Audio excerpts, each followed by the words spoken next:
सरकार ने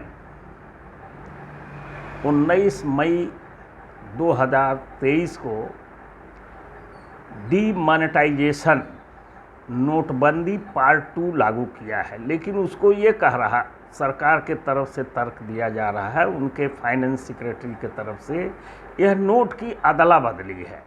जबकि वास्तविकता यह है कि जिस तरह 8 नवंबर 2016 को इस देश के माननीय प्रधानमंत्री जी ने बिना अर्थशास्त्रियों के राय लिए जो नोटबंदी लागू किया और उस नोटबंदी से 17 लाख करोड़ रुपया जो कैश था प्रचलन में, उसमें 99% रुपया वापस आ गया और यह कह के नोटबंदी लागू किया गया था कि देश में काला धन खत्म हो जाएगा, आतंकवाद खत्म हो जाएगा।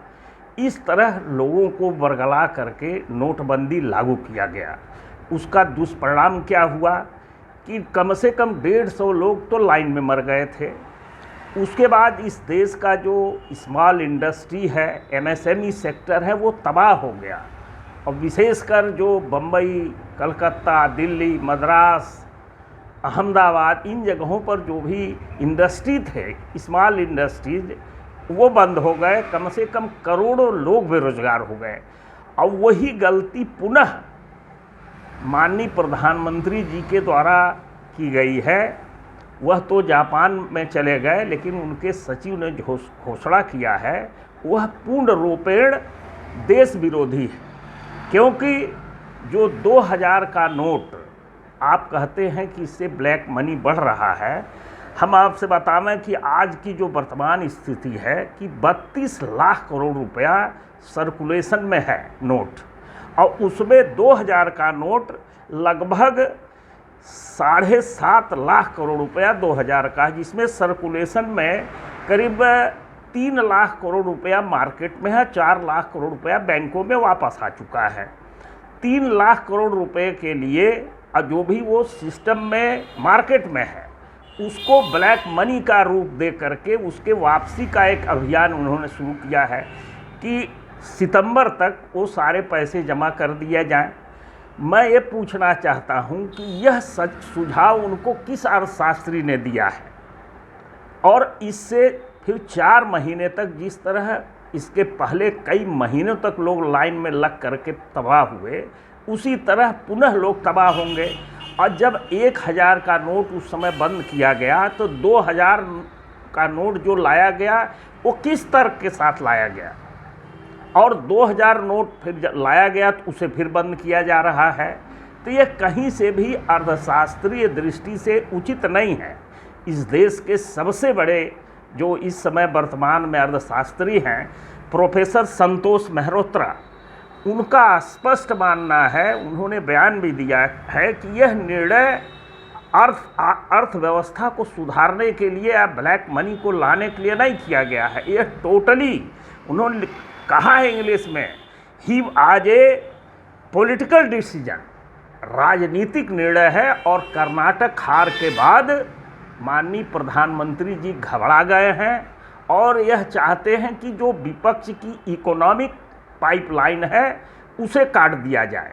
और एक अंदेशा और लग रहा है कि बैंकों की जो लिक्विडिटी रेट है, तरलता की जो स्थिति है, जो दर है, वो बहुत कम हो गया है। बैंकों में पैसा नहीं है, काफ़ी कमी हो गई है।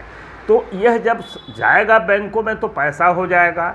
और बहुत लोगों का यह भी अनुमान है कि जो बैंक से बड़े बड़े जो लोन दिए जाते हैं बड़े बड़े कैपिटलिस्ट को, इंडस्ट्रियलिस्ट को, वह लोन बाद में वो राइट ऑफ किया जाता है। और जो लोन राइट ऑफ किया जाता है उसमें कहीं न कहीं राजनैतिक दलों, विशेषकर इस समय सत्ता में भारतीय जनता पार्टी है, उनकी भी हिस्सेदारी रहती है। और बड़े बड़े फैक्ट्रियों के नाम पर लेते हैं, बाद में वो दिवालिया बोल जाते हैं, वो उनकी कंपनी NCLT में जाती है और कौड़ियों के दाम वह अदा करके उनका right of government of India के द्वारा कर दिया जाता है। अभी जो आंकड़ा आया है 20 लाख करोड़ से ज़्यादा जो है रुपया जो राइट ऑफ किया गया है उसमें 10 लाख करोड़ रुपया केवल पूंजीपतियों का राइट ऑफ का मतलब होता है बट्टे खाते में डाल देना।